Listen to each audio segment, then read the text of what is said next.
If you could give yourself one piece of advice to your 21-year-old self, what would it be?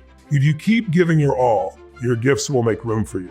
The only solution to long-term happiness is to get outside yourself. The human mind will always find something to be concerned about, pissed off about, worried about. But when you're serving, you're not there. Find something you care about more than yourself, because that's what's going to be the secret to your growth and your aliveness. Whether it's your family, it's your friends, it's your company, it's a nonprofit thing to you, it's a mission for you. And if you've got that kind of drive, you're going to keep growing. And if you keep growing, you have plenty to give. And if you keep giving, you're going to have a meaningful life.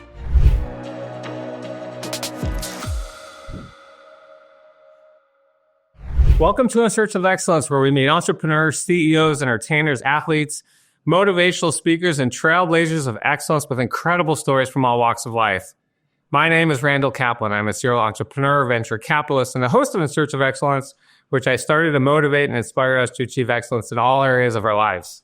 My guest today is somebody most people already know, the incredible Tony Robbins. Tony is the #1 life and business strategist in the world, who has coached and advised some of the most successful and powerful people in the world, including 3 former U.S. presidents, Nelson Mandela, Princess Diana, as well as countless athletes and celebrities, including Leonardo, DiCaprio, and Oprah. He is also an incredibly successful serial entrepreneur and investor. He's invested in 114 companies and runs 12 of them, which together have $8 billion in revenues. He's a New York Times bestselling author, and his instructional course, Personal Power, has sold more than 40 million copies. Tony is also one of the world's leading philanthropists, a mission he started when he was 17 years old and has since secured more than 1 billion meals for people around the world. Tony, thanks for being here. Welcome to In Search of Excellence. Great to meet you. What an honor. Thanks, Andy. So let's start with our parents, born in North Hollywood, raised in Azusa, and your dad, Boris, underground parking attendant. Mom, Nikki, drug addict, used to beat the shit out of you, poured dishwasher detergent down your throat until you threw up, and chased you out of the house with a knife. Tell us what that was like as a kid growing up, and the dichotomy of that, of you saying that she was a great mom. Well, the dichotomy is she really is a good human being, but when people get altered chemically, they become somebody else. And I wouldn't have called her a drug addict, but she drank alcohol pretty excessively. And when she mixed it with like Valium and other things, she got very violent. And I have a younger brother, 5 years younger, younger sister, 7 years younger. And so I had to kind of be the mom and dad a little bit. It made me grow up very early. But a lot of the best qualities of my life came from my mom, to give a fair picture. Otherwise, people just generalize. She was a very loving person. She cared for her friends very deeply. So when she was sober, it was a very different experience. And that's why personally, I never drank. I don't have any judgment of people would do, but I just never wanted to alter because I was in a family where multiple people did that. My natural father also drank as well, but he had an interesting life. He was a parking attendant, as you said. He's underground all day long. It was before he had machines, and he'd sit there all day long and make change with people and never move for 40-something years. And so my mom kind of despised that. So I think she instilled that in me. I don't want to be that way. I need to become more successful.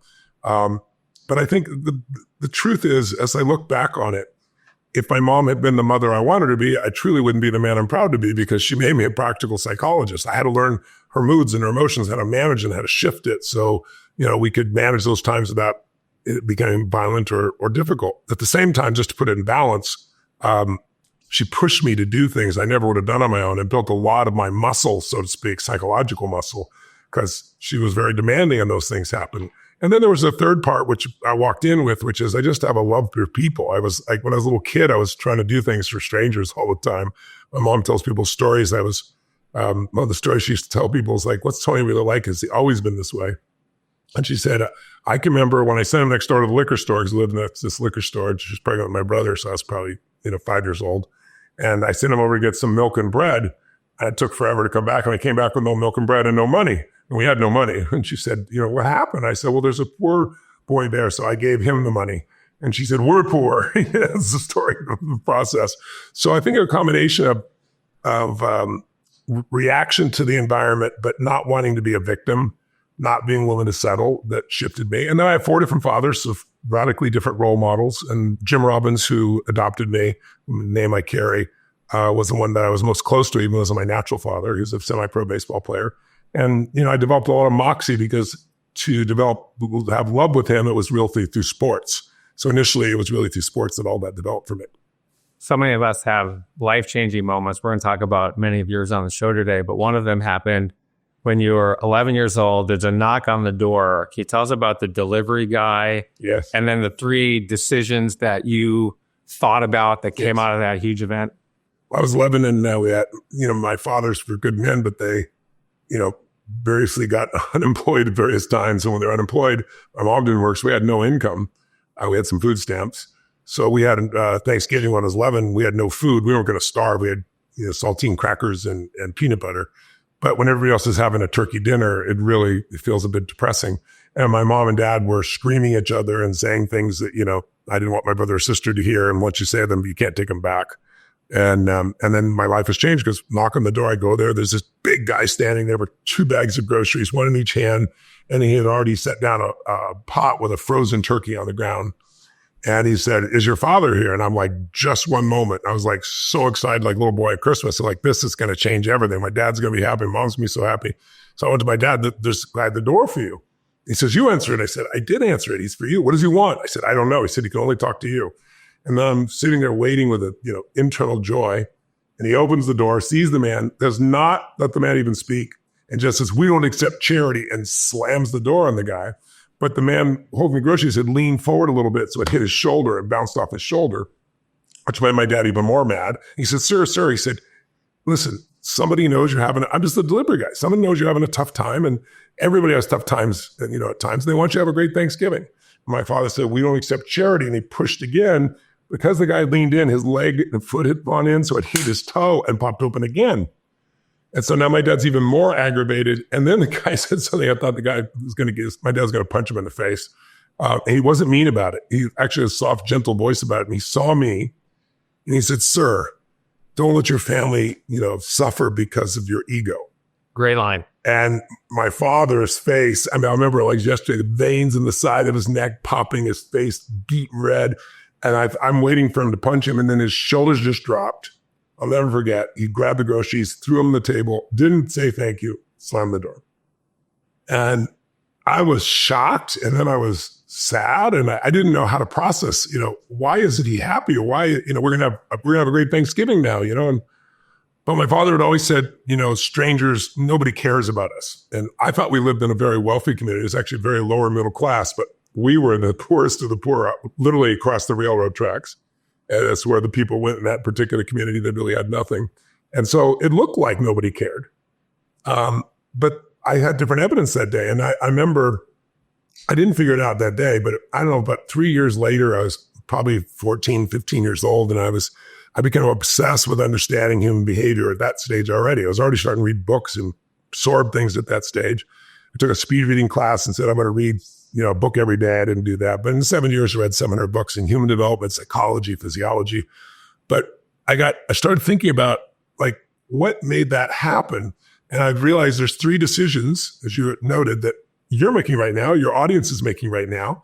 When I say we're making them, we may not be making them consciously. Most of the time, they're unconscious. So you get the same result over and over again. If it's a good result, it's a good result. Most people, not so great result, that's what it is. And those 3 decisions are, number 1, you have to decide what to focus on. Now, again, if you don't think about it, you'll be triggered by the environment or you'll be triggered by your habits. But whatever you focus on, that's your experience of life. I always tell people, you don't experience life. You experience the life you focus on.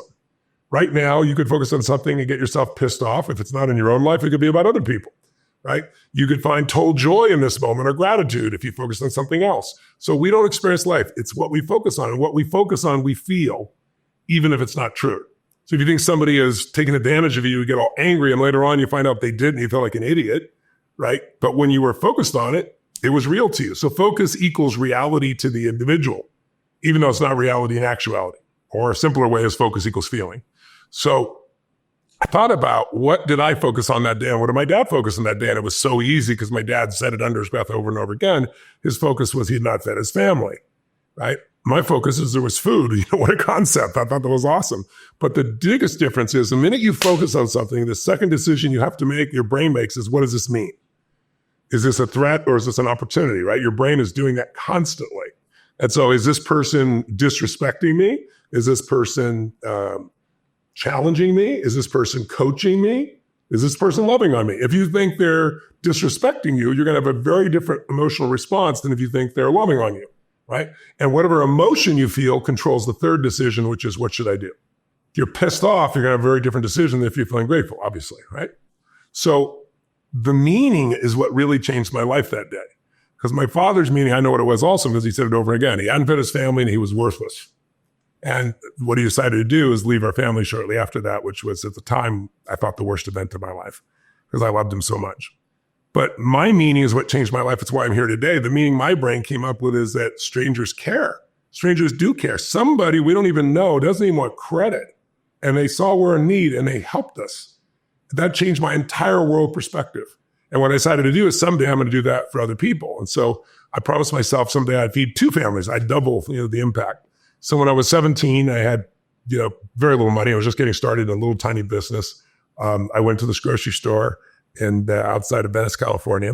And I went up to the manager and I said, listen, I told him the story. I got fed when I was a kid. I want to go feed 2 families. I got a limited budget. How about you give me a discount? I'm not doing this for me. And the guy gave me 10% off and I thought, cheap bastard, but I took the 10% and I took 2 grocery bags or rollers and I filled them with enough for 2 or 3 days of food for 2 families.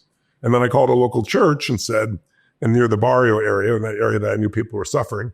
And I said, do you have a family that really needs food, but probably be too proud to get it? That was kind of the model of my family. I'm sure we could have found food if we'd gone and asked for it somewhere, but we weren't going to do that. And so they gave me 2 names. And so I loaded up all the food. I borrowed a friend's van. And then I turned around and I put on an old t-shirt and jeans because I saw my dad responded. So I was like, I'm not going to be thanked. I'm just going as the delivery guy. And then I wrote a note, said, this is a gift from a friend. Please have a beautiful Thanksgiving. We all have tough times at times. Hope this makes your Thanksgiving better. And someday, please, if you can do well enough, do this for one other family, and put love a friend. And then I realized where I was going, they may not speak Spanish. So I had a friend write it in Spanish on the back. So I show up at the house, I shouldn't say house, this little apartment. And I knock on the door, the first place, and this woman about this tall comes up to about my chest, looks up at me, sees the groceries, and screams. And I'm like, oh, no. And she grabs my head and pulls me down to her and starts kissing my cheek. I said, no, I'm delivery boy.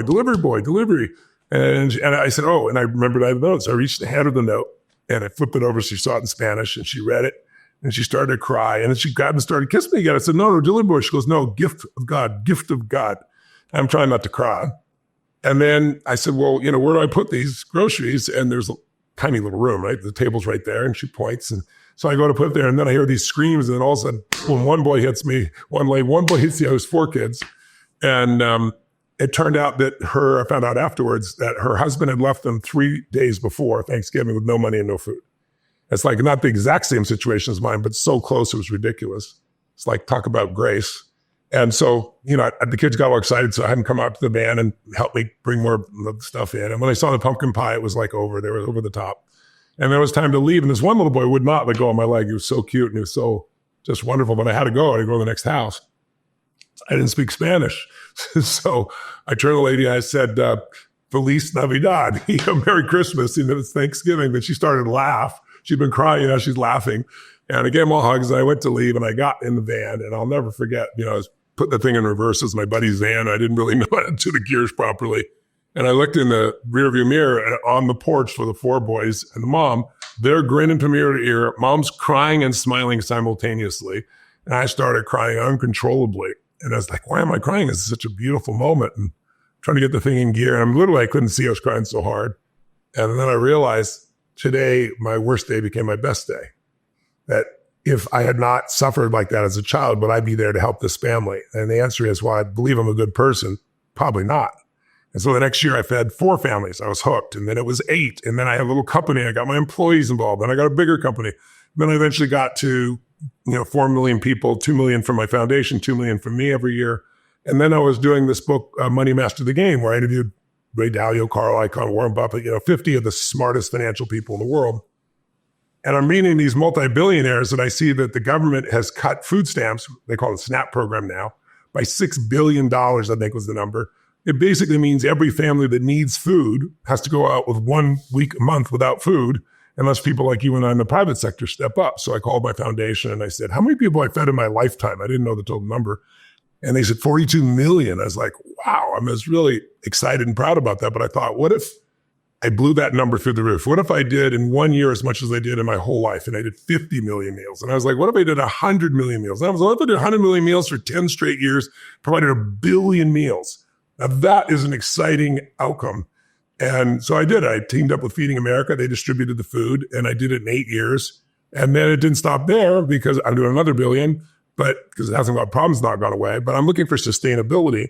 And then I was working, I was in UAE, and MBS I got to meet him and developed sort of relationship with him, friendship. And one day he called me up and he said, come to lunch with me. I have someone I want to introduce you to, who's the only other person I know feeding as many people as you are. And it was Governor Beasley, who was the head of the World Food Program. He won the Nobel Prize for feeding people there for the UN. And so we decided to join forces about 1.5 years ago and said, look, normally 80 million people are at risk every year of starvation in this world. It's terrific. A child dies every 15 seconds of hunger. It's insane. This year, it's 350 million, and no one's talking about it because the news cycle is so short. Everybody focuses on everything else. There are 11 nations in Africa that the breadbasket for Africa is the Ukraine. So there's nothing coming out because of the war. The WF doesn't want people using fertilizer, but 50% of the world's food supply comes from fertilizer, and most of it comes from Russia, which was shut down. So the price of fertilizer went through the roof. So there are 11 nations where people are on the verge of starvation. No one's doing anything about it. So I said to him, how many meals would we need? We need a sustainable solution. How many years to get to sustainability? How many meals would we need? And he said, I don't know, 20, maybe 50, 60 billion. I said, let's do 100 billion meal challenge. I said, I did 100 billion meal. I mean, I did 1 billion meals. All I need is 99 more people like me or organizations. And I said, I wasn't a billionaire when I started, I grew as I contributed more, And so we did that, and it didn't turn out very fast. I remember going to this one man who's a good friend of mine who's very generous. And when I did my first 1 billion meals, he contributed to it. And he said, what you doing now? I said, I'm doing this 100 billion meal challenge, right? Over 10 years. And I'm looking for people to do 100 million a year for 10 years. And he goes, Tony goes, how much would that be? I said, it's about $100 million. It's like 10 cents a meal. And he said, $100 million. He said, I said, yeah, but it's over 10 years, And he says to me, that's beyond my pay grade. And he's worth $20 billion plus. So I was like, oh my God, this is not going to work. So without boring you with the details, I altered my approach. And we announced just 2 weeks ago, we hit the first 30 billion meals in 2 years. And quite frankly, we already have commitment now. I haven't announced it yet for 60 billion meals. We'll be at 60 by the end of this year. So we're going to blow through the 100 billion meals. But the point is, would I have ever done that if I was a well-fed child? If I had been totally nurtured? Again, I'd like to believe I would. I'm a good person, but I don't know if I'd have that much drive. So I really believe everything happens for a reason, including what went on with my mom. And I honor what happened in my life as opposed to be a victim. And I try to encourage other people to do the same thing. I never even told anybody about the story of my mom until after she passed. And I was in New York with a group of young Hispanic and African-American children who only had single mothers. And I was talking about biography is not destiny, and you can make different choices. And I'm looking at them, I can mind read. They're looking at this tall white guy who's wealthy. So I told them the whole story, not the ones I gave you, the details. They were crying their eyes out. I was crying my eyes out. And I realized sometimes it's valuable to share that with people. But my overall theme is don't settle and don't be a victim in this process. What if everything in your life happened for a reason? What if there was a higher purpose, but it's your job to find it? I believe life is always happening for me, not to me, but it doesn't always look that way. So I got to dig, I got to find, and sometimes it takes it. I don't know, in your life, have you had any experiences where you went through that were brutal, that were painful, that you'd never want to go through again, but maybe 5-10 years later, you look back on it and go, man, I'm so glad that happened. I wouldn't want to go through it, but made me so much stronger, made me care more. Can you relate to that in some way? Yeah, bullies, stuttered as a kid. Yeah, brutal. Yeah, but it made you stronger, it made you care more, it made you be a different person. Look at the emotion in you even now when you think about it. You're near tears just even thinking about it. So I think it's important for people to realize that if they go back and really look at their life, if they don't go on drugs and alter their state, if you alter your state, you'll never come up with a better meaning. But if you stay off drugs and you stay straight and you push for it, sooner or later, you're going to find there is a benefit that far exceeds the pain you went through. And I don't want to see anybody suffer. The reason I do what I do is I suffered so much, I don't want everybody else to suffer. So I've spent a lifetime looking at tools to help people break those patterns, master their body, their emotion, their relationship, their finances, the areas of life that matter. When your mom kicked you out with a knife, you were depressed. She kept your 86 Volkswagen. No, it was a 1960 Volkswagen. 60 Volkswagen. It should have You were been working hard 86. for 40 hours a week you were making. She kept it. Yeah. In the rain, you slept on a hill. Then you slept in a friend's laundry room. Yeah.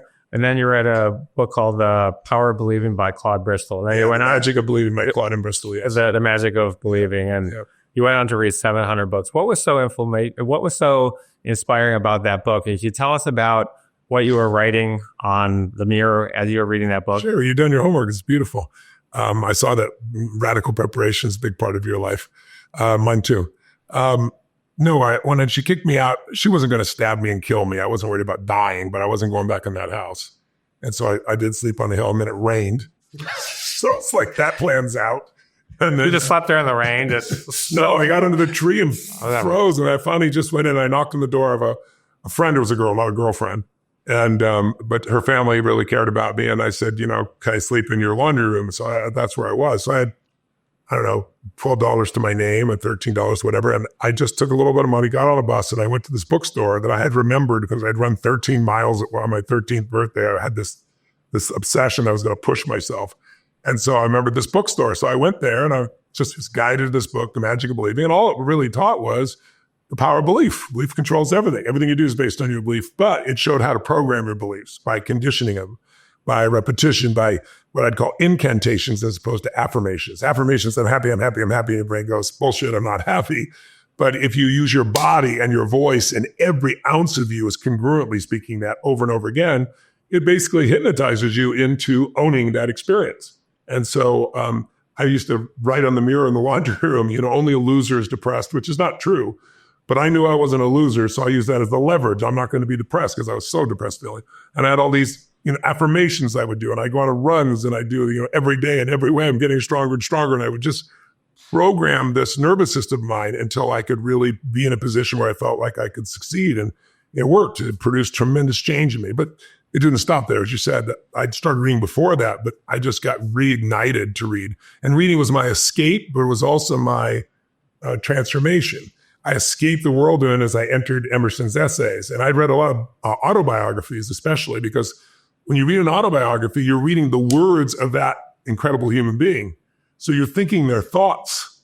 And if you do that for days or weeks or whatever the case may be, you start to take that on. It's like if you want to play the piano, and you can mess around on your own, but if you're smart, you learn other people's music, and all of a sudden you do some amazing things. But after a while, you play it enough, you learn enough patterns that now you become the creator. Now you start to create your own patterns. And that's pretty much what happened for me with these books. And then also events. I went to seminar after seminar. I had no money.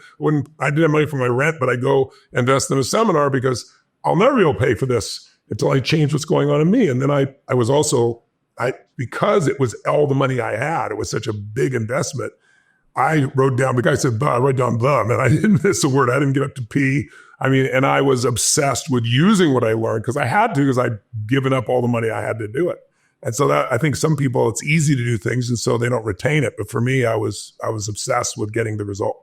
We all have a lot of big moments in your life. Again, I want to go through yours because I think it's so much about your story. When you were 17 years old, you're working at Glendora High School as a janitor and helping move people on the weekends. And there was a friend of your family's who was a landlord, and very awkward conversation ensued where he said, my parents said, hey, you're such a loser. How are you so successful? So tell us about Jim Rohn and the influence you had on your life and the question that you asked the landlord, and he said, no fucking way, I'm not doing that. You do it yourself. Well, I had to help support my family because we didn't have enough money for food. So I'm going to school, and I kept 2 different jobs as a janitor because I could work in the middle of the night, and they didn't pay you by the hour. They paid you by the result. So I could do 2 banks in the middle of the night, do a great job, and take the buses home and contribute. And then on the weekends, I would try to find something to do also because you didn't have to do the banks then. And my mom and dad knew this man who, as my dad's words were, used to be such a loser. Now he's so successful. And I wonder what happened to him. And all he was he was buying properties, fixing them up and flipping them in Orange County, California in the 1970s, 1977. And the market was exploding. So he was doing very well. So he was very efficient in his workforce to move things. And so he always hired a high school student. And I had been 5'1" in my sophomore year, and I got a tumor in my brain. No one knew that's why. And I grew 10 inches in a year.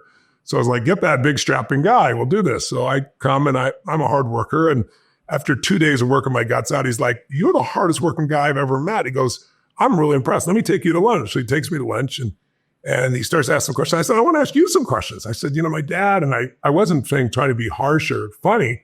It's just when you're a kid, you just don't realize. I said, my dad said you should be such a loser. Now you're so successful. Like, how'd you do that? He was taken back, obviously. So Dad said, what? And he goes, it's probably pretty accurate about me. I said, well, what changed you? And he said, I went to a seminar. And I never even heard the word seminar before. I said, what's a seminar? He said, it's where a man who has become incredibly successful over decades takes all he's learned in the decades and tries to compress it into a few hours or a few days and save you all that trial and error learning. I said, well, that's fascinating. I said, so how long is the seminar? He goes, it's 3.5 hours. I said, well, how much is it? And he said, $35. It'd be like $250 in today's dollars, right? Inflation. And I was making $40 a week. So I said, wow, that's expensive. I said, can you get me in? And he's like, yeah. But he said anything more. And I said, well, will you? And he said, no. And I said, well, why not? And he said, well, because you won't value it if you don't pay for it. I said, no, I'm on my own. I've been sleeping in my car. I'm working as a janitor. I'm giving him the whole story, right? He goes, I don't hear the story. He said, if you're really committed, you'll go there. Or he said, learn on your own experience and take 10 or 20 or 30 years or maybe never figure it out. So I remember I like sweating bullets over this decision. Do I do a week's pay for this 1 3-hour thing, right? And I was like, oh my God. And then I went down there. I had graduated to a 1968 Volkswagen since my mom had gotten the other one, Baja Bug. I pulled up in front of the nice hotel in Orange County, California, and gave it, threw the keys to the valet. You turn my engine off and it usually had a little explosion. I was wearing a blue leisure suit, which is what people wore in those days that I got in the thrift store, fake gold chain, but I was ready to rock and roll, baby. And I went in, talked my way, and a guy had set this thing up so I could get in. And I sat in that seminar and I'd read so many books that when Rohn was speaking, I would finish some of his phrases. And you're at a round table. I was somewhat disruptive without meaning to be, but I was so enthusiastic. And then during a break, I went up to Jim Rohn and told him the story about, how I've been doing all this stuff and I wanted to come to work for him. And he's like, young man, if you want to come work for me, you have to go through all my programs. And, it was in those days, $1,200. It'd be like, $12,000 today, $10,500, I think is the translation. So I didn't have that kind of money. I'm sleeping in my car in an old trench coat I got at the thrift store. I'm working as a janitor. I'm, trying to keep everything going. And I said, I tried to tell him my story. And he said, no, I don't want to hear all that. He said, I'm not your banker. So I said, you could loan me the money and then I'll go get these great results and I'll tell everybody that you helped me do this, right? He had this whole plan. And he goes, no, I'm not your banker. He goes, you know what? If you want to come to work with me, you have to have the money by Saturday. And he said, everybody gets what they have to have. Some people have to survive. Some people have to succeed. Decide which one you are. And he walked away. And I was pissed off. I was like, he's an asshole. I mean, I'm struggling. He's rich. I'm willing to pay for it. I just want him to finance it, And then after bitching in my head about him for a while, another part of my brain started going, he's right. I was like, he's right. What? He's right. You've always got what you had to have, but you haven't had to have much. There hasn't been many musts for me, And so I was like, okay. So I went to banks thinking banks will loan you money when you need it, which of course, as I'm sure they only loan you money if you don't need it, So I went to 4 banks in a row, turned down, and I'm running out of time. So I'm outside the Bank of America in West Covina, California, a place called Citrus Avenue. And I didn't know what I was doing, but I was getting myself like pumped up physiologically. I know what I was doing now, but I was getting in this really strong state. So I go in there and convince somebody. I walked in, I looked for somebody who looked persuadable. And there's this kind looking woman, kind eyes. I thought she'll understand. So I walked up to her with all the energy I had, shook her hand, probably shook it off and said, I'm Tony Robbins. I'm here today to borrow $1,200. I don't want that money for to repair something. I don't want it for a vacation. I want it so I can attend a seminar. And she had this weird look on her face, like I'm not getting through to her. And she said, well, I appreciate your passion. I said, I want to go. No, I just want to go for me. I'm going to learn how to manage my time and this and that, how to lead and blah, blah. And I said, and I'm going to go help hundreds of thousands of people. That was the goal I had at that time. And she said, okay, young man, well, let me see your application, settle down. And she goes, I appreciate your intensity and passion. And so she's reading it and she sees my address is on Citrus Avenue. It's a commercial street that goes through 4 cities. There's no apartments on it. So she says, Citrus Avenue. She said, where's your apartment on Citrus Avenue? I said, well, I don't really have an apartment. I have kind of a mobile home. She said, a mobile home? So I told her the truth. I'm sleeping in my car at 24 hours between Denny's and 7-Eleven. They don't make me move. I talked to the mailman. he gives me my mail because he understands what I'm going through. So if you send it there, I'll get it. And her eyes are getting like this. And then she says, so you want the bank to loan you money and we'll send the bill to the 7-Eleven and you'll be in your mobile car sleeping. She goes, and then she goes, and you're 17 years old. I said, what does that matter? She goes, you can't sign a contract till you're 18. I said, I'll be 18 soon. She said, how soon? I said, how soon do I have to be 18? I said, I'll be 18 in 2 weeks. She goes, well, probably that. I just don't think the bank's going to loan it to you. I was like, no, you understand. I got to do this. I got even more passionate. She said, listen. And she looked at me and she said, you're serious about this, aren't you? I said, as serious as a heart attack. I'm going to use everything I learned. I'm going to do all these things. And she said, I've never met anybody quite like you. She said, if you look me in the eye and swear to me, I will never have to come looking for you because I'm not going to 7-Eleven or Denny's. I will do everything I can to get the bank to help you. But if they won't, I'll loan you the money. But you better take this seriously. And I jumped across the desk and kissed her. She was ready for that stuff.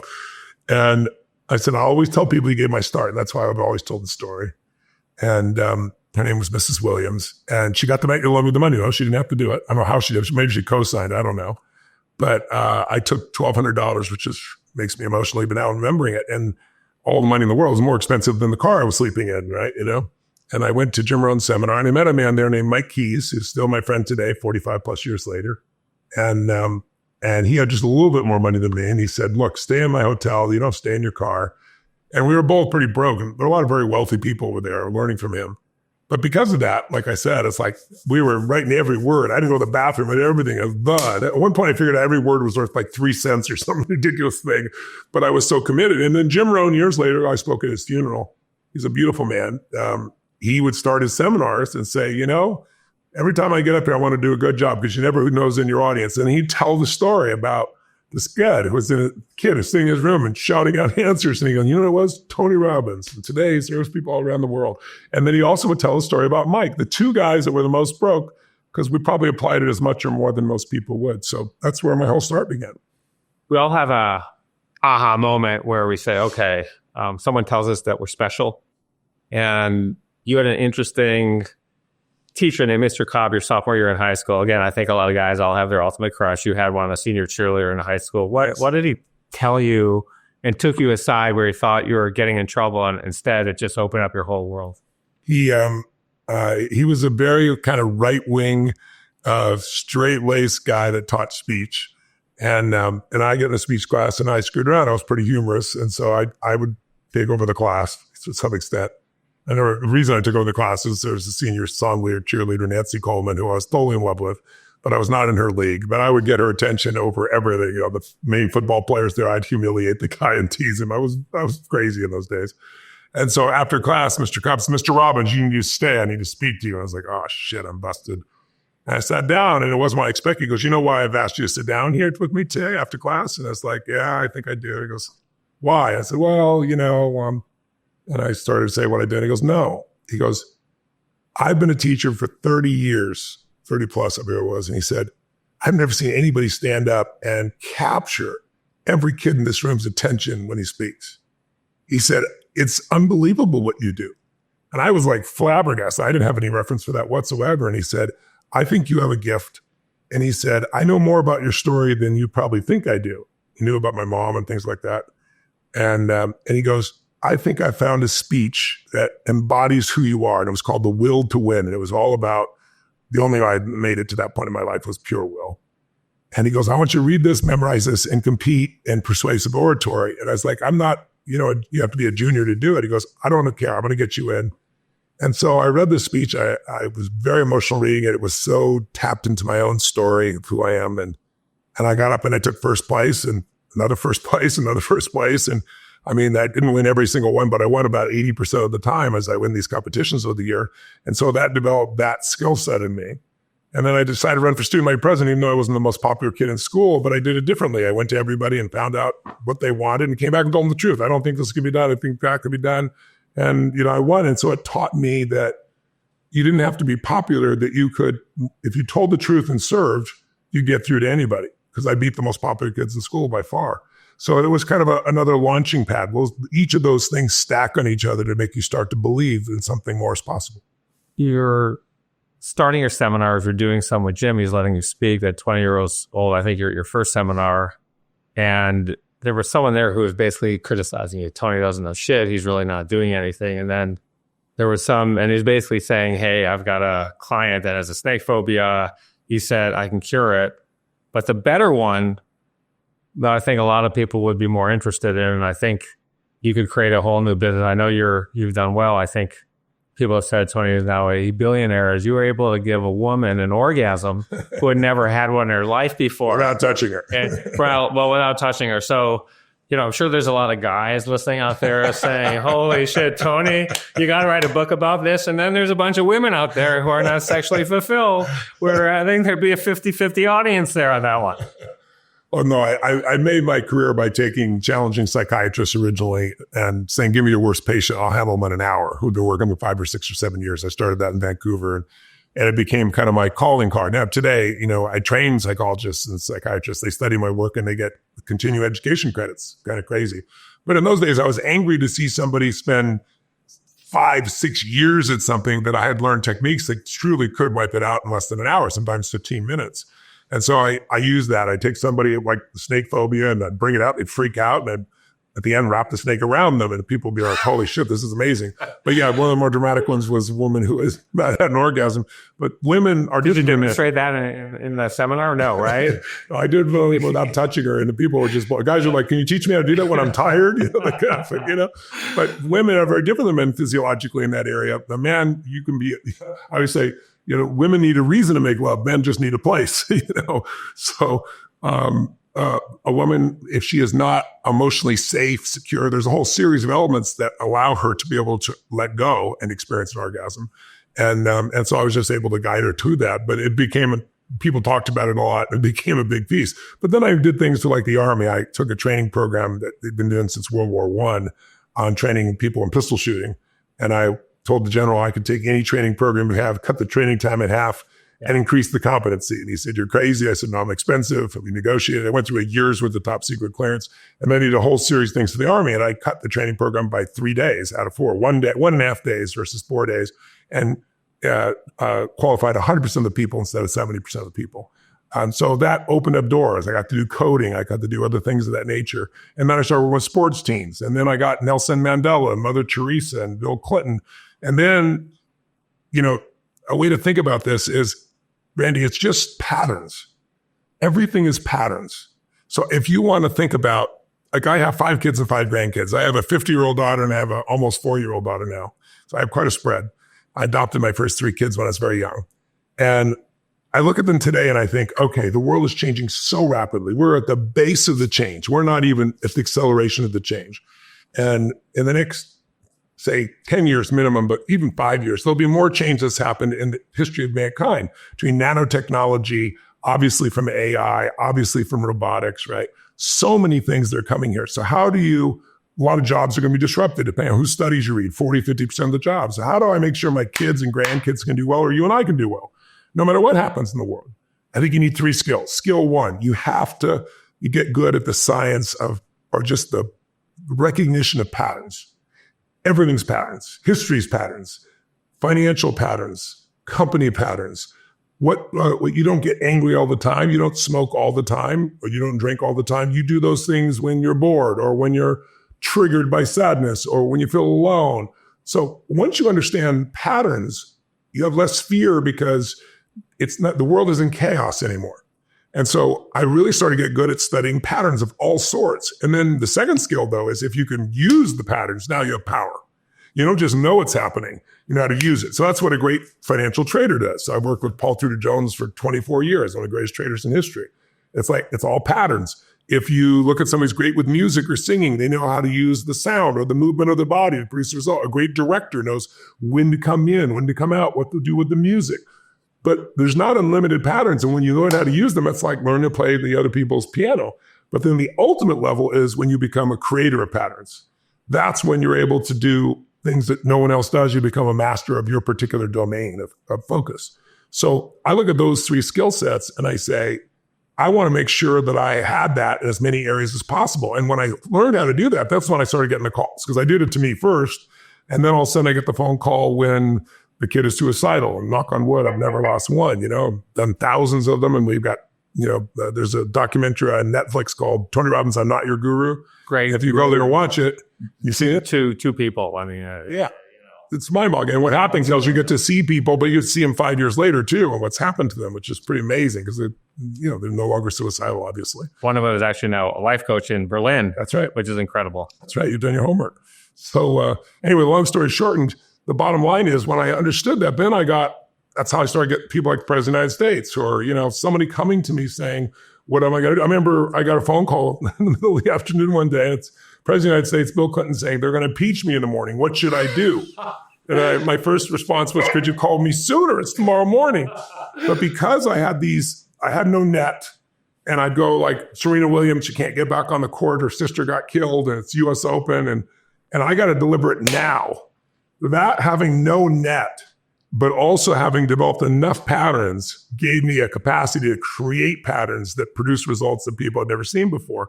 And then I started doing it in business. So now I have 114 companies. We do $9 billion in business now. And across all these different industries. I had no traditional college education in business. It was just all modeling. Jim Rohn taught me success leaves clues. That if someone is successful, not for a day or a week or a month or a year, but a decade or more, they're not lucky. They're doing something different than you. So figure out what that is. And so most of my books are that. Like I wanted to help people financially after 2008. I was pissed off. I knew a lot in that area. I'm like, okay, let me interview 50 of the smartest financial people in the world. And they're all different, but let's extract what do they have in common. And my billionaire clients loved it, but the average person loved it. It's a New York Times #1 bestseller and millions of copies sold because people could take it and actually change their life. Did the same thing with Life Force. Interviewed 150 of the greatest regenerative medicine doctors in the world, Nobel Prize winners. Because right now, the breakthroughs that happen today on average take 17 years from the time of the breakthrough till your clinician will start to talk to you about it. I was like, I want to blow off that 17 years. So let me write the book and empower people and show them what's happening with stem cells and exosomes and all these different technologies. And so because of that, I'm able to expand so rapidly because I'm good at pulling out those patterns. And then I know how to put them in a format that makes people really change and has fun doing it. Because I believe that, look, we're not in an information culture anymore. The information society died a long time ago. There's too much information. You're drowning in information and starving for wisdom. But we are an entertainment culture today. So you got to capture people's attention. And most people don't have a long attention span. I got to hold them for 12 hours or 13 for 4 or 6 days when they wouldn't sit for a 3-hour movie someone spent $300 million on and they're a stadium of 20,000 people. I got to get the guy at the top to be engaged. I've learned how to do that. It's a skill set to be able to do that. But it came from learning all these patterns. So I entertain them first, get them have the greatest experience, laughter, joy, fun, playfulness, tears sometimes. But then that gives me right for the second E and E cubed. I educate them. I give them tools that I have modeled from the very best on earth that work, they're proven, and that are cutting edge. And then they get results. And then while they're there, I empower them to practice with real human beings and see what works and doesn't. So they don't just leave there uncertain. So that's why, one of the reasons why so many people get such lasting results is because we have a process and we do it for everything. We're teaching finance or relationship or, how to shift yourself psychologically, emotionally, or how to shift your body. We still use that kind of secret sauce to make it happen. I first heard your name from my speech therapist. I think it was 14, 15 years old. And he had done something called the Firewalk, which was invented by a woman named Molly Turkin. She had taught you it the year before. Well, it wasn't invented by Tolly Perkins. It's been around for thousands of years. But yeah. So she showed it to you, I think. And 1.5 million people have been through the Firewalk. And I thought, gosh, that's pretty cool. Yeah. And then Unlimited Power came out and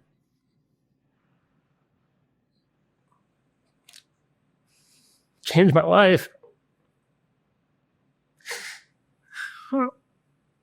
I'm touched that it did. How old were you when they were reading it? I was a freshman at University of Michigan. I thought, just thinking about my speech and just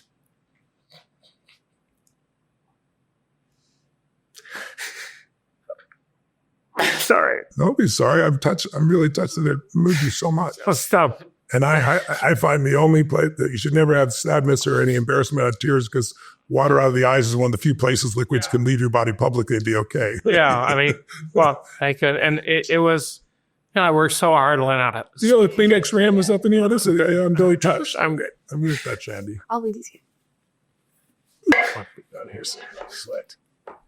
I suffered for so long, learned how to speech, and we go to McDonald's, so I learned how to say, "Can I have a hamburger?" I mean, it was just a lot of work every night, and I thought, I worked so hard to do that. I was a good student. That was something I can control. Yeah, I understand. The hardest worker. I mean, I graduated top 1% of my class at Michigan, and so I was working my ass off. Yeah, and that book, there were two things in that book that, from the same story which you've already told, that really made an impact on me. First of all, is your boldness 2 years before you wrote that book, when you went and said, "I can improve your shooting by 50%. You had no training in pistol shooting. You never held a gun or shot a gun before, which is just mind-boggling. I'm like, God, how the fuck is that possible? Yes. And then the fact that you did it, and it really said, it's the power of the mind. And yes, so much of my success today is really just thinking about things,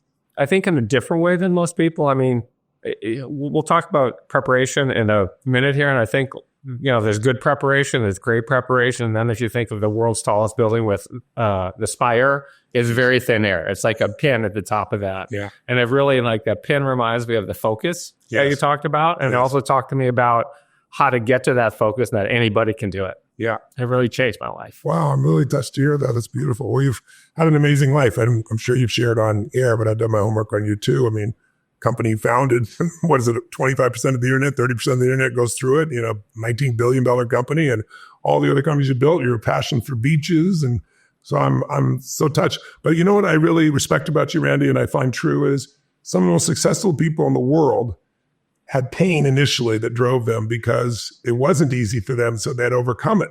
It's like you look and say, how is it somebody, you can give them all the love, support from a family, all the education, economic well-being, and they spend their life going in out of rehab, and somebody else, life steps all over them, and somehow they develop a hunger to do more, to be more, to give more, to share more. And you obviously have that, and you lived your life that way. So when I agreed to this interview, because I saw the results that you created, because I have great respect for that, but I guessed, or hallucinated, I didn't know, I guessed that you probably had a pretty rough being. Now, you don't have to have a rough being to have that hunger. Yeah. But like I said earlier, would I really feed 1 billion people if I was well fed? Maybe I fed 100,000 people. I don't know. Maybe I fed 10,000. Maybe I fed 2. But I think it's important for people to know what you just experienced, that the worst of times really is designed to be the best of times, but it's our job to use it and not let it use us. Most people today, our culture today reinforces people for being a victim more than being a victor. If you're a victor, you must have abused someone. You must have taken advantage. If you're a victim, well, look at all this love and attention comes your way. And it's an upside down world right now. It was generated a good portion by social media, where nothing is really true, where people alter the way they look so they look better than they are, and then makes people insecure all the time because they're worried about, what if people find out I'm not who I project myself to be? The easiest thing in the life is to be yourself. And your vulnerability right now, I just honor and respect. I can go up into tears at the edge of the lap about something that matters. I don't think that's unmasculine. I think it's just sincere. So, and your sincerity comes from the level of intensity of what you face. But look at the muscles you built because of that. So you had speech difficulties. So just to even say, order a burger, to where you are today is this incredible entrepreneur building these businesses, doing your podcast. Yeah. I'm teaching others now, teaching others to get over their pain. That's great. Yeah. Me too. That's why I'm still doing this. So, I don't have this shit at this stage of my life, right? I'm going to be 65 in a few weeks, and my wife's like, what the hell? It's like, are we ever going to slow down? I said, probably not, honey. She goes, I love you so much, you crazy person. But I'm crazily driven, because now it's no longer the pain that drives me. That's how it started. Yeah. And anger at some points was driving me, but those sources of fuel don't last. What will keep you driven is not so much push as pull. Push is you're trying to make yourself doing something. Pull is that you've got an obsession for something. You want to serve something more than yourself, and you disappear. When we think only about ourselves, we're always messed up. Anxiety and fear and all this, you hear all these kids today talking about, mental, what's the word they use for it? Not mental wellness. What do they call it? mental challenges or whatever, and wanting to soothe themselves, they know they need to become stronger, and they don't know it. And it's not their fault.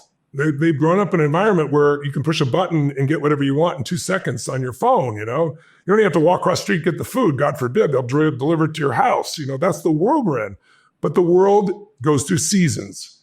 And the season you experience early in life of being really challenged, every 18 to 20 years, the season changes. And so we have seasons of our life. 0 to 21 is springtime. It's easy to grow.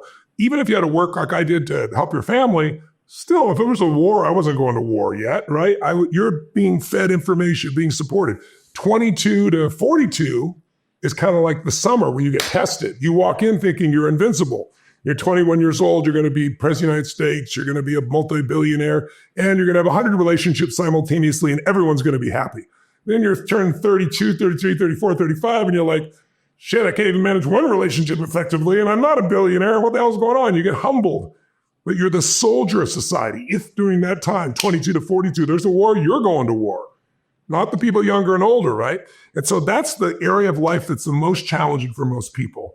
That's the area of life where there was the most struggle probably for you in your youth and those stages.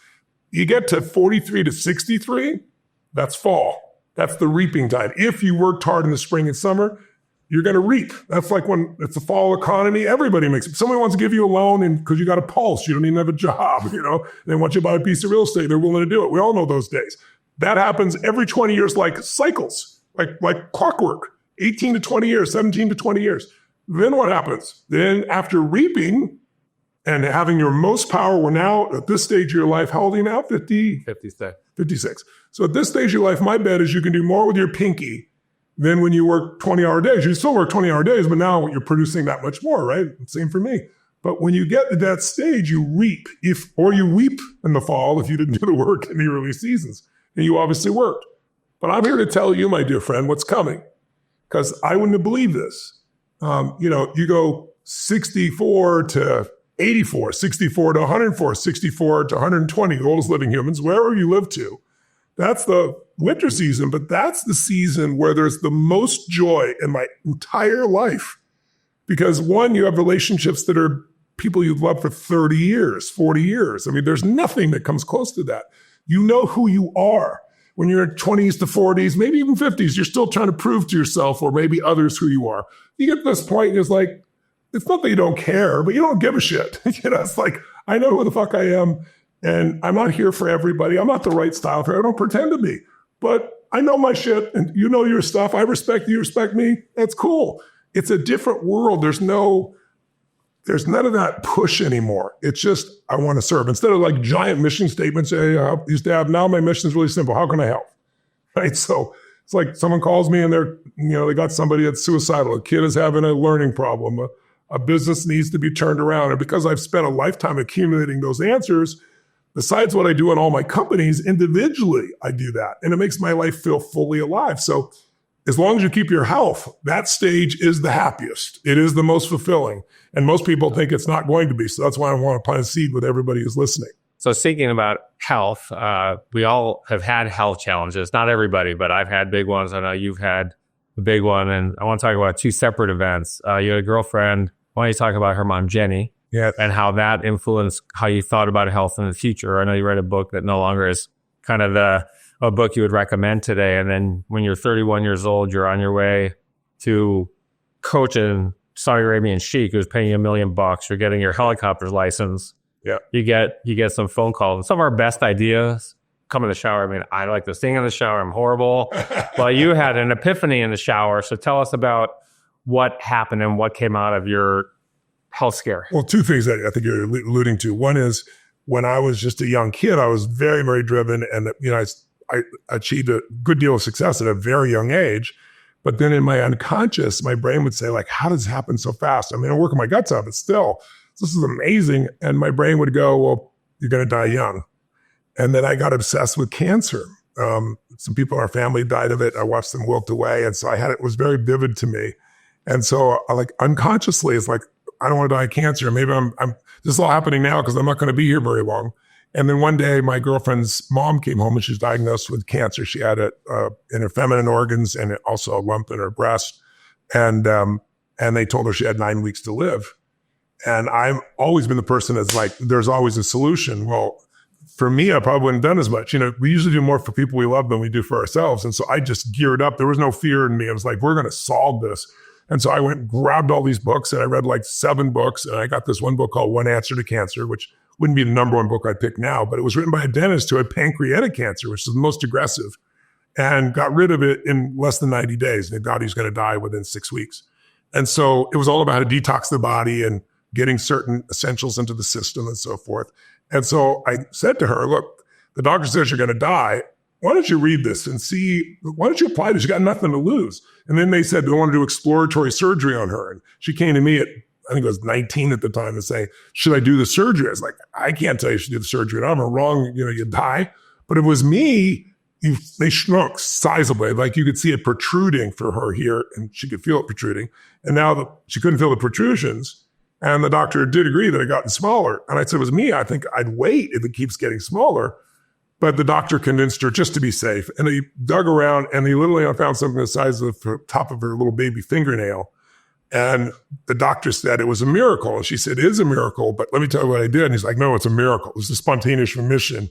She said, yeah, but let me tell you. And so he wouldn't listen. So she went around to churches. But what it did to me was, she's still alive today. She's in her 80s, right? What it did for me is it made me no longer have fear. It's like, okay, there's a way to handle this. And I wouldn't have probably come across it. I would have been in my own pity pot probably, because I was so afraid, or I've been so fearful, I wouldn't have found it. And so I became very much health oriented. And then your example was, when I got diagnosed at one point, I went to see this guy. I won't bore you with the long story, but I went to see this doctor, and I'm a pilot. And so you have to get certified, right? I'm a helicopter pilot and a fixed wing pilot. And he decided that perhaps I had a disease without telling me. And he did these tests. So he calls me. And I'm like, tell him to send the report. I'm flying to south of France, And I got home one night. There's a note on my door, and it says, the doctor says it's an emergency. You have to call him. So then your brain goes crazy, right? So the first time I'm like, could I have cancer? I've done all the right things, but I fly a lot of radiation. Your head goes crazy. It's like, stop. Because I try to call him. There's no answer because it's, 1 a.m. by the time I got home. So I was like, okay, I'm not going to worry. It's like, a coward dies 1,000 deaths. A courageous person once. If there's a problem, I'm going to handle it. I went to sleep. I got up the next day, and the guy tells me, you have a tumor in your brain. I said, what? Because you have a tumor in your brain. You have a pituitary tumor. I said, how could you possibly know this? I did some extra blood tests because I had a hallucination, and that tumor is creating a huge amount of growth hormone in your body. I said, how'd you figure that out? My hands are bigger than your head. My feet are size 16. He goes, no, you have gigantism. He said, there is an active tumor in there. I guarantee. I said, how do you know that? He goes, well, I did this blood test. I said, explain it to me. He goes, well, it's really complex. I said, I'm a smart person. Explain it to me. He couldn't explain it to me because he didn't know how it worked. He just knew the answer. So he wanted me to come in and immediately do, an MRI, and then he wanted to go do surgery. And I'm like, I'd like to get a second opinion. And I said, will you recommend anybody? And he didn't have a good bedside manner. And I wasn't a nice person in that state. I was angry because I was shocked. And so he said, find it yourself. So long story shortened, I went to Sloan Kettering, and I found this doctor, and sure enough, I had a tumor in there, and it actually caused this massive growth spurt, 10 inches in a year, but then it infarcted, which means it swallowed up a good portion of itself. I still have it to this day. But what the guy wanted to do was surgery anyway. And I said, well, side effects are what? Well, death, really low energy. Well, energy's my life. So then I went to another doctor. Well, the doctor's going to send me to Switzerland for shots that they had. And you only have to do a shot every 6 months. And he said, I think that's what we can do. And I said to him, Doc, it was his last day of practice. He was 72. He's the best in the country. And he goes, I said, this guy wants to cut me. You want to drug me? He goes, the baker wants to bake, and the butcher wants to butcher. I said, but what if I did nothing? I mean, my heart valve's the right size. There's nothing off except I grew fast. And I said, what if it's a gift from God? Like, he goes, well, it does make you repair quicker because you got a lot of growth hormone. And he goes, well, I just wouldn't take a chance just to be certain I do it. Well, the drug I didn't take, the FDA outlawed because it caused cancer. I found out a year later. So I missed a bullet. And then I finally, after, I think it was 8 doctors, I got a doctor that says, you do have a huge amount of growth hormone. You get about $1,200 a month, which is what a bodybuilder would be paying at that time for this. He goes, it's going to make you restore really well. As long as you monitor it, you don't have to do anything. So I'm still, I still monitor it, but it's about every 3 or 4 years. I haven't seen any change. And, I've got a body that I also biohack the hell out of it. But, if you believe the true age measurements, I'm going to be 65 in chronological age, but I'm 52 in biochemical age, which is nice. At some point, people realize that they're better than different people. I remember I was playing golf. I'm a horrible golfer. Kaiser, by the way, best place on earth.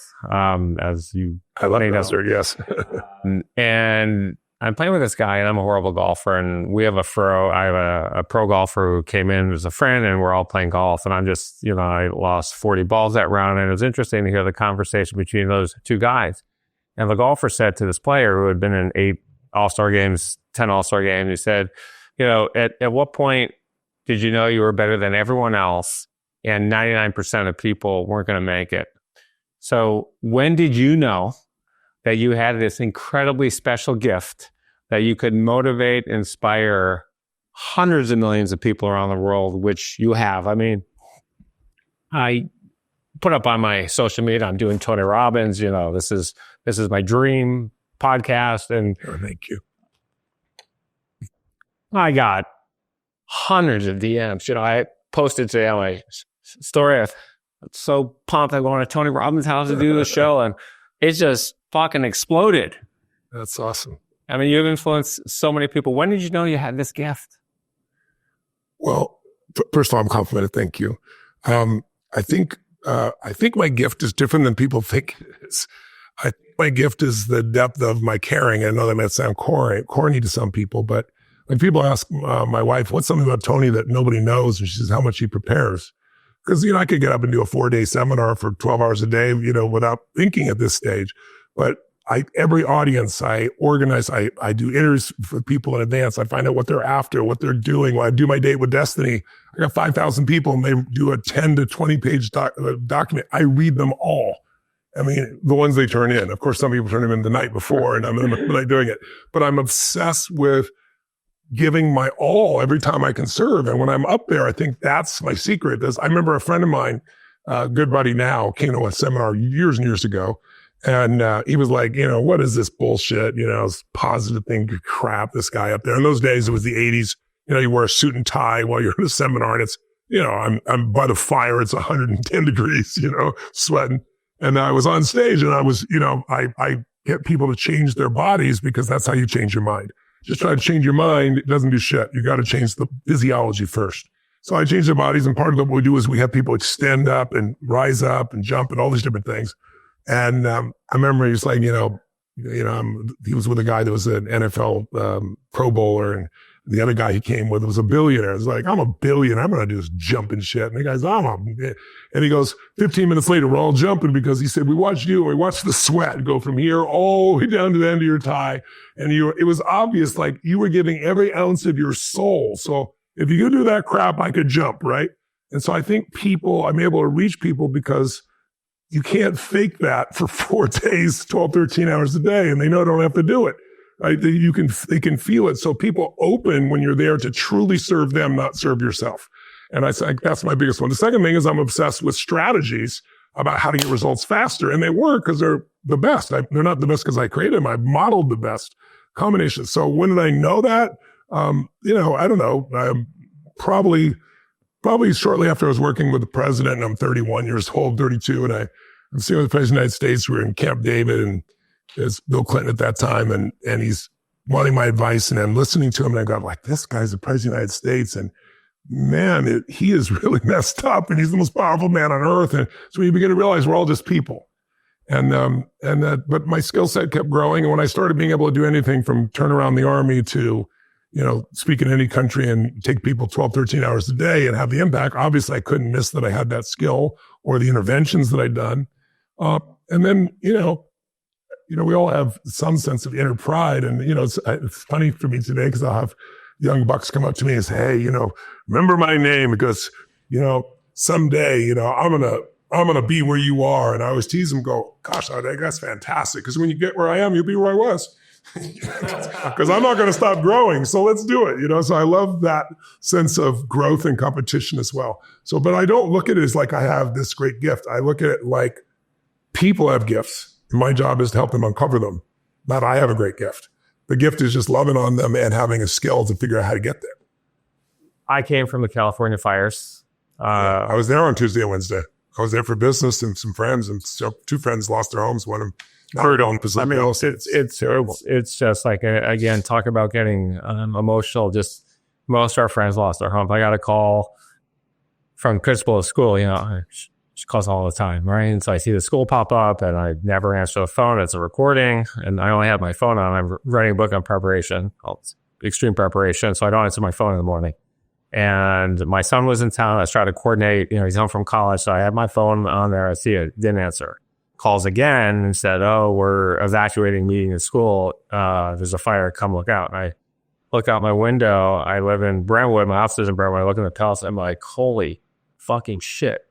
Most fires, you just see the smoke, right? This fire, it was black, a black tornado that was just didn't stop. So I was there. I saw it. I was like, oh my God. So I rushed down to my car, got in a parking garage, and then we're about 3 miles away from school. And so Sunset, I'm driving down Sunset like a maniac. So as everyone else, double honking, crossing the double yellow lines, parked, 5 blocks away, sprinted into the school, right? I mean, you just look at the fire, you can see it expanding and it's just sheer pandemonium, right? You got the kids crying, you got the parents, you hug your kids and, you run out of there. And then how old is your one? She is 8. I have 5 kids. So she's in 2nd grade at Pally. And then we have a 4.5-year-old in preschool. Preschool is in Santa Monica. So, they closed the school later, but we had to get to Pally. Yeah. And 6 hours later, the school burned down. And 2 hours later, our first friend, their school, their home burned down. So many people are suffering so bad. All of our friends, 90% of our friends lost everything. Their home, their belongings. Thank God they're all safe, which is most important.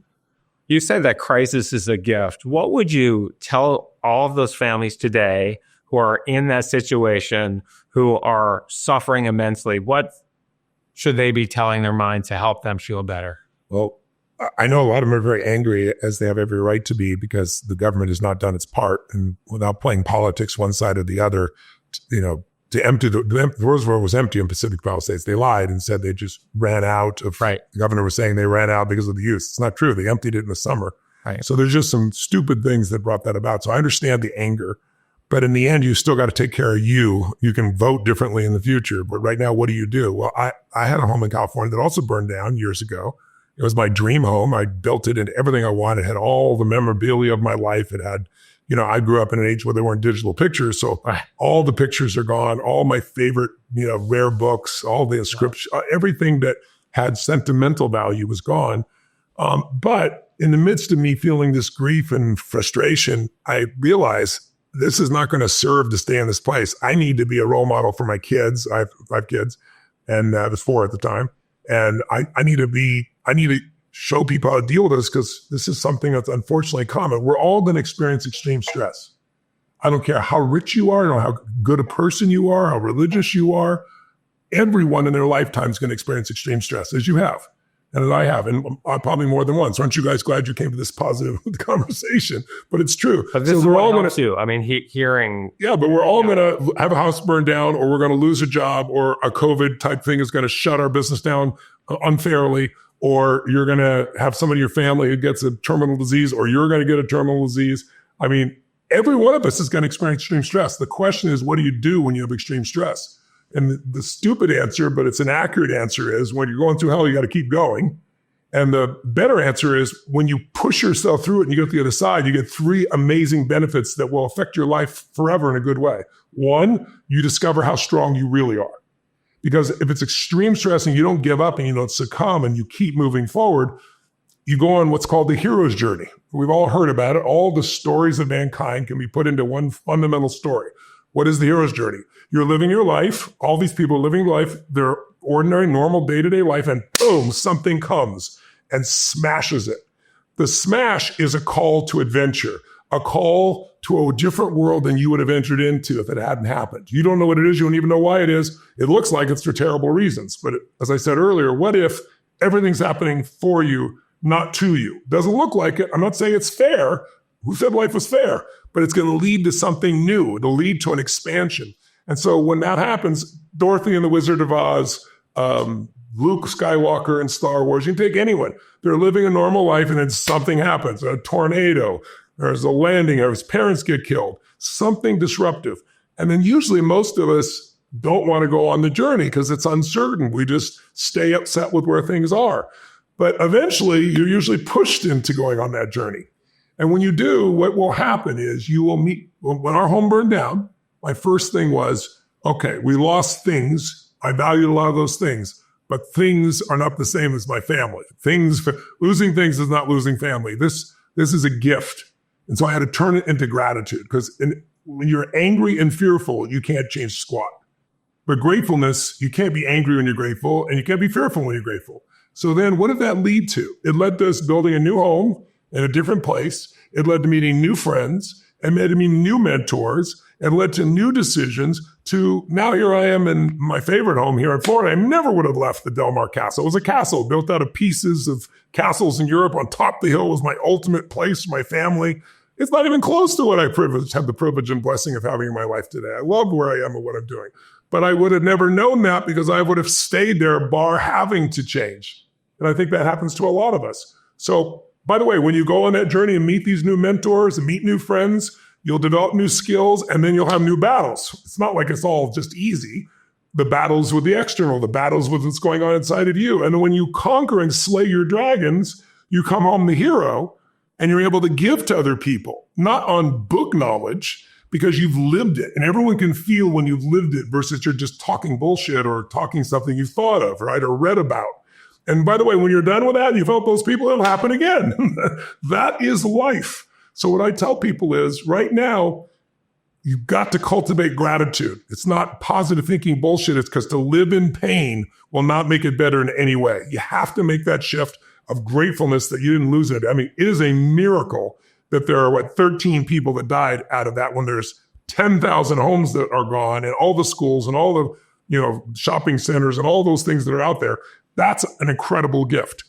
It looks like, a war zone. I mean, I was there. I know what you're talking about. So that's number one. But here's what happens. You find out how strong you are. Here's the second thing you learn when you go through hell. You discover who your real friends are versus your Facebook friends, because there's the ones that show up and are there for you. And thirdly, you develop an immunity to future challenges because you develop muscle in dealing with this issue that you wouldn't have. It's like, how do you build a muscle? You don't pick a light weight and do 100 reps. That will do nothing. You get a way you can barely lift and you could push through, and you're trying to do 8 reps and you can't do 1 more and the trainer says 4 more, and you do 3 more and you get more growth there than any other time. This is building us emotionally and spiritually. It is not fair. It is not just. It shouldn't have happened. And it has, so you better use it so it doesn't use you. And then the second thing I do is give them tools. And so we can announce it here. I haven't made a public announcement yet. There is a tool called New Calm that I've used for multiple years, and a lot of people with PTSD use it, but also just average achievers or average people, either one, will use it so they can calm their nervous system, because most of us have a lot of stress. And it also has a great sleep mode and a great wake-up mode. I've used it for years. It's one of the best tools available. I don't know what it is. I think it's $100 a year, whatever. I'm buying a year's worth of it. And I'm buying 6 months. I'm getting them to donate 6 months. And we're going to give a year to anyone in Southern California that wants it for a year, no strings attached. Then there's a skill you may have heard of called tapping. It's based on understanding meridians in the body. When things happen down, for example, in Sandy Hook, it's a brutal situation. We went down there and turned families around using this. 3,000 scientific studies.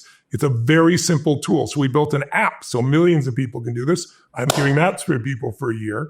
And then I'm already doing something I do once a year, which is when COVID happened, another huge, unbelievable event that affected the whole world. And people are locked in their homes. I was used to doing all these stadiums, right? 15, 20,000 people. And they shut down every stadium around the world, London, Australia, everywhere in the US. So it's like, I built a studio and I said, okay, people are stuck at home. They're depressed. Depression's going through the roof. People are suicidal. It's like, I got to help people where they live. So even though I wouldn't have done it ever, I've never said I'm going to do this in people's homes when I'm used to a rock and roll concert of a building. To give you an idea what it's like in those seminars, like Pat Riley, who owns the Miami Heat, was one of the greatest coaches in history. I remember the first time he came to these seminars with me, he's like, this is like the 7th game of the NBA championship only instead of 2 hours, it's 12 hours for 4 days. It's like the energy is unbelievable. So that's what I'm used to. I want to do that in somebody at home in their bedroom or their living room or their garage watching me on a little screen, right? But because there was no other choice, I came up with the way to do it. I built this studio, 55 high ceilings, 20-foot size LED screens, all around me 50 feet, 0.67 resolution, so I can see more than I can see in you right now this car far apart from me. This is magnified. I went to the guys who run Zoom, and I said, I can't have 1,000 people, I need 25,000 people. And then I said, I got to be able to bring them up to see them. I built software, so instead of clapping your hands in a seminar, you might clap. Here, you shake your phone, it sends an electrical signal. When one person does it, you don't hear it. But when 25,000 people do it, it's like thunder. So it produces the same experience. So then I said, okay, people are stuck at home. They're fearful. Let me eliminate every obstacle to them getting goodness in their life. Let's eliminate no travel. They can't. So we're going to do it in their home or their office, wherever they are. Let's eliminate money. I'm not going to charge anything for it. Let's make an immersion, because that's what works. Learning a language a little bit at a time. You don't speak it. Drop you in Rome for 90 days. You're just going to be speaking the language. So I use immersion. But let's do immersion that doesn't freak them out, like 3 hours a day for 3 days. And let's really give them the skills to change their energy, their body, their emotion, their business, instead of a bunch of New Year's resolutions that don't get followed through on. And so we announced it. We put it out to people. And I developed these tools to keep people engaged. And we have people from 193 countries that attend. The last one I did had 1.2 million people in it from every country in the world. And we're doing it again this year. And I only do it once a year. And so whether you're in Southern California having challenges, you could join that also. But people from everywhere in the world go. And again, it's not partially free, it's totally free. It's called the Time to Rise Summit. So if you go to timetorisesummit.com, timetorisesummit.com, you can sign up. There's no fee for it. And you can do it at home or at the office. You can do it with your family or your friends. But the kinds of results that people get are unbelievable. And I don't charge for it, but I say, if the one value I want back from you, for you, is if you're going to do this, we're going to give it to you. I want you to do an assignment tonight. Give an assignment each day. And the transformations, and they post it on Facebook, the transformations are unbelievable. And then you have a community of 1 million people who are all hungry and driven to make their life better and helping each other. So that's how I start every year now. So anyone could do that. If you're watching, I hope you'll do it. That's why I'm doing a bunch of podcasts right now. I want people to know about it. It's coming up January 30th, 31st, and February 1st. January 30th through February 1st. You can attend from anywhere in the world. Again, no charge. So go to that experience. But the people in Southern California, even more so. I'm going to give them those tools for them. That's for everybody else. I can't do it for everybody. And they could also go to that event. And I can promise you they'll be turned around. It doesn't mean it'll all be easy. It just means they'll be on the path to having what they really want. Let's talk about a couple of things that make people successful. We've talked about preparation. I'm writing a book called Extreme Preparation. It's been one of the hallmarks of my career. You do a shit ton of preparation as well. Talk to us about Ray Dalio. And you said something in the book. I've been teaching this and coaching this for a long time. It really helps takes the impossible and makes it possible. It helps improve your win rate dramatically. Yes. And you can do, if you're, so many things I've heard, I can't get that job. Even if someone's firing 40,000 people, there's a job for the person who does the preparation. Yeah. You talk about a concept called pitch and catch. I've never thought about it that way, but tell us what you did for Ray Dalio. Well, you don't just do it for Ray Dalio, you do it for everybody. But you do it for, and by year two, by the way, I've done a lot of podcasts now. I think around 150 podcasts. Your team was the most thorough in terms of questions, scheduling, minutes. It was great. I'm like, hey, your team speaks my language. I love this. That's good. Well, no, I wrote this book, Money Master the Game, and I wrote it because in 2008, as you remember, the world melting down. But I was coaching Paul Tudor Jones at the time, one of the top 10 traders in the history of the world. This is a guy who in 1987, the stock market dropped 20% in one day, the largest still percentage drop in a day. He made 100% for his clients. Genius. So when this was all happening, I couldn't believe it. And I couldn't believe afterwards nothing was done, and that the punishment for the people that almost destroyed the financial system was give them more money. So I said, I don't have a lot of skills, but one skill I have is the ability to get to the best people. And I'm good at modeling. So let me interview the very best.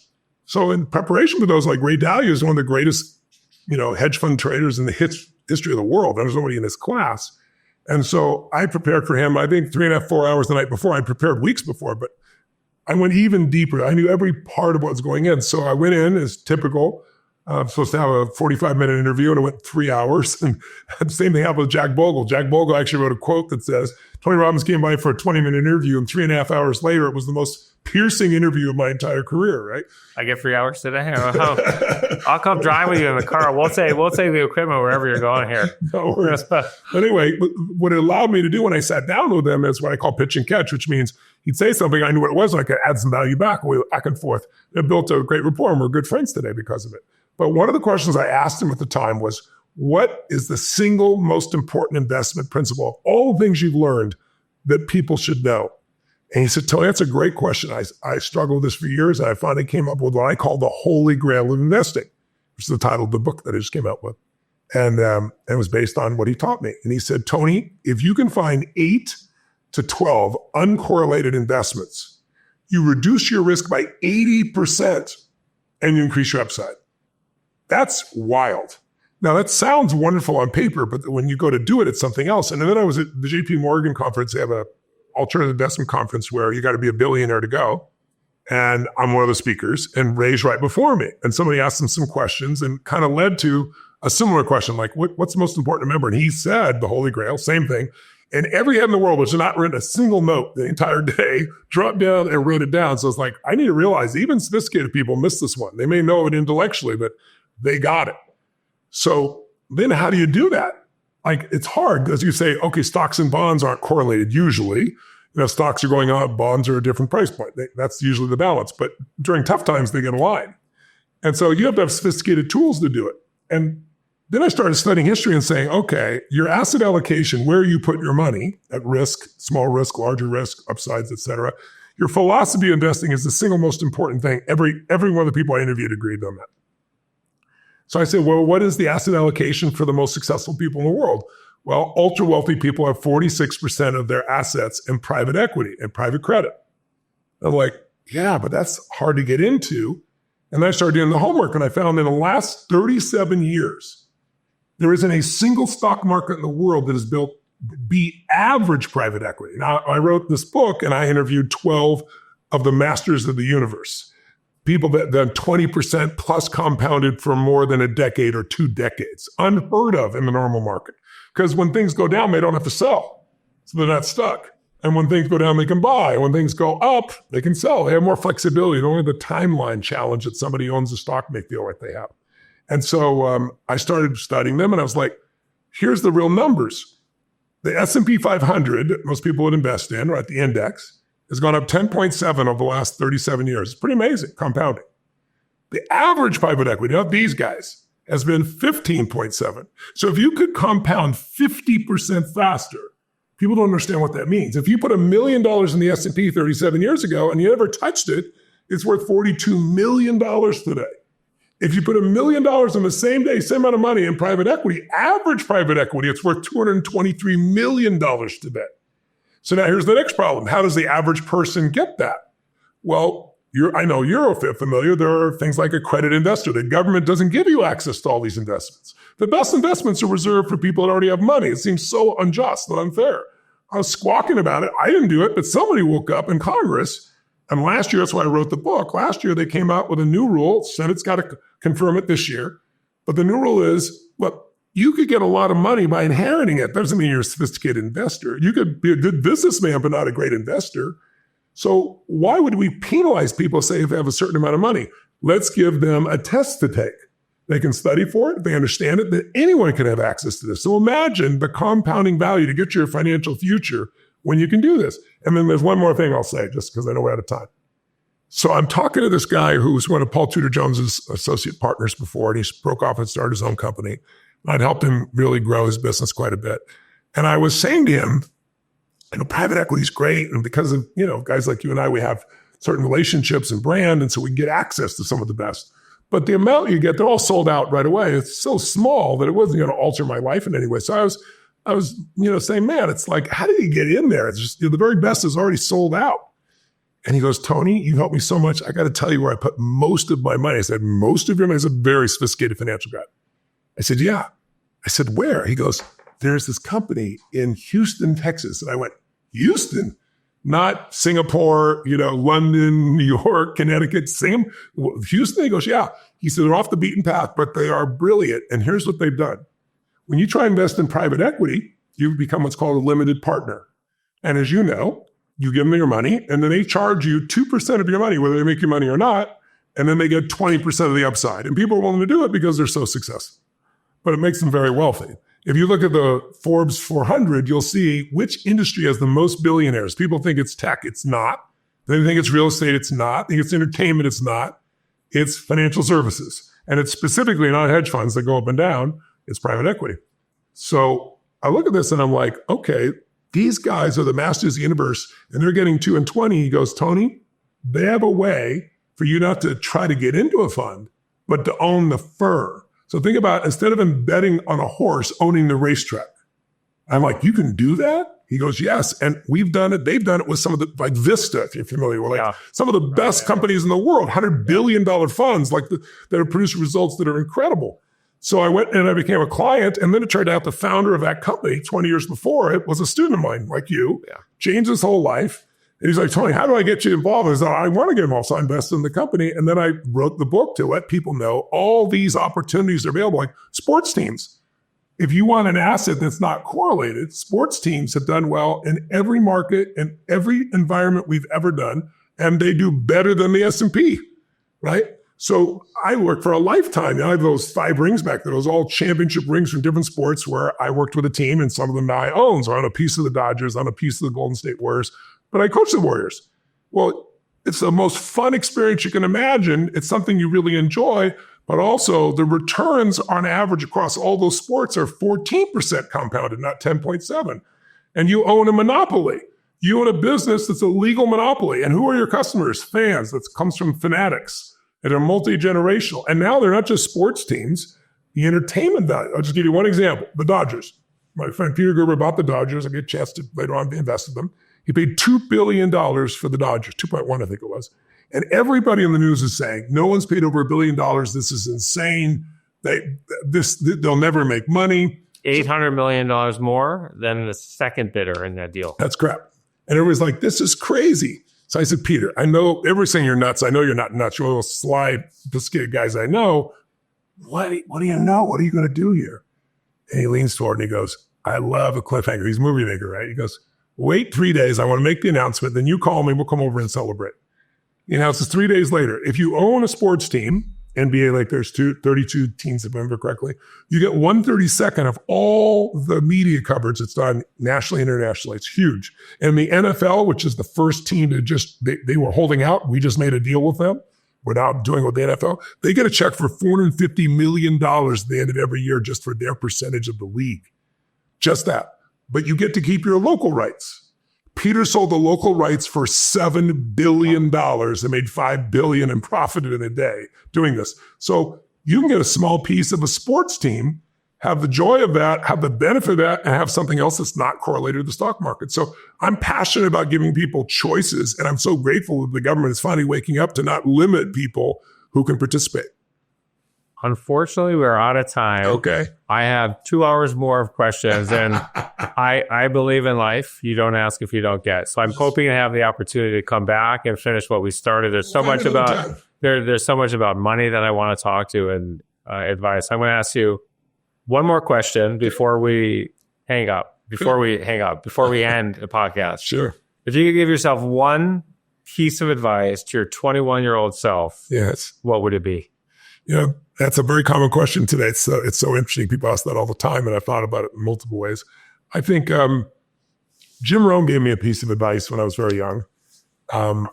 One of those was me trying to understand, why my fathers, like I said, were struggling so much, even though they're good men. And he was the one who taught me that we're equal as souls, but we're not equal in the marketplace. You got to add more value. But he also taught me something else when I was really frustrated. He said, Tony, if you keep giving your all, your gifts will make room for you.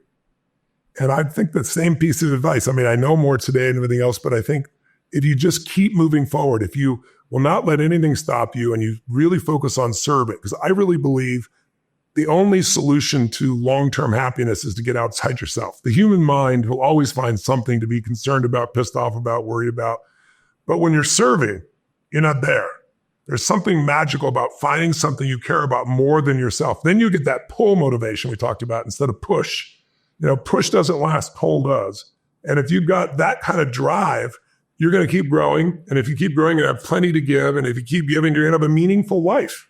In the end, that's what we all really want, is a life that's really full of meaning. And so mine is full of meaning because of my family, because of my kids and grandkids, but it's also for all my chosen family and friends and all the people I have the privilege to serve all over the earth. And I've been able to do it for multi-generations. I got friends that I knew when they're 40, they're now 82 and 83, and they're still crushing it. And so that generation, I have my generation that grew up with me. I'm 60. I have a generation of people that are 45 or 50 or 55 like you that started listening to me when they're 20, and then I've got 17-year-olds that are joining it. So the privilege and the blessing to be able to serve all these different people in different stages of life. And I have more to give now because I've lived so much life. And it's certain things you don't know without living them, no matter what you try and how to learn from other people. And so I'm excited about what the next 30 plus years, hopefully, if I live that long, will provide in terms of my ability to serve even more people. And I think that's what you got to do. If I were to finish, I'd say, find something you care about more than yourself, because that's what's going to be the secret to your growth and your aliveness. Whether it's your family, it's your friends, it's your company, it's a nonprofit thing to do, it's a mission for you. If you can find that and find something that gives you that pull, your life is going to be one hell of an adventure. When I started my show 3.5 years ago, I made a list of my top guests. You were number one. Oh, I hadn't touched by that. Thank you. So I'm grateful we're here. I'm grateful to you for making an influence in my life and so many more. And I want to shout out to Doug Evans for making this happen. It never would have happened without Doug. That's right. It's important to give credit to where credit is due. It's been a true joy. Yes. I'm grateful to you. Thank you very much. And I hope we do have a chance to get to know each other and sit down again. You should come to an event. Have you ever been to an event? No, I haven't been to an event. Well, I'll tell you a quick story, and I know we have to go.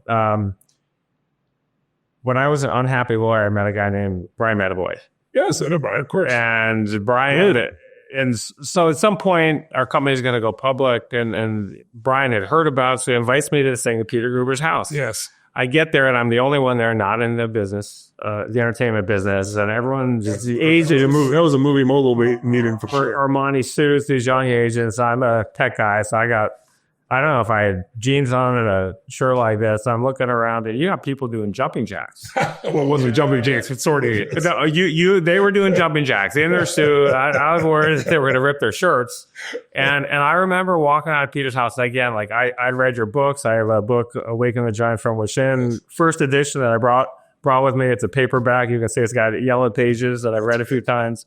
And I honestly walked out again, like you had motivated me already. I'd read your first book, yes. and here it was. And so that was the only one I had been to. But I remember walking out of Peter's mansion, and I remember thinking, God, I had this house up off its foundation, a 20,000 square foot house on my pinky finger.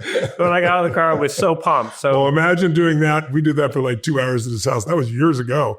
But imagine being with 10, 15, 20,000 people and doing 4 days and nights that you get rewired. I want people to know that what we do here is not about thinking. Stanford did a study. We don't have time to talk about it, but people go through and they get treated for depression. That's what they were interested in. And 60% of people make no improvement. 40% of those people improve 50% on average. Some people get well, but most people are on drugs the rest of their life.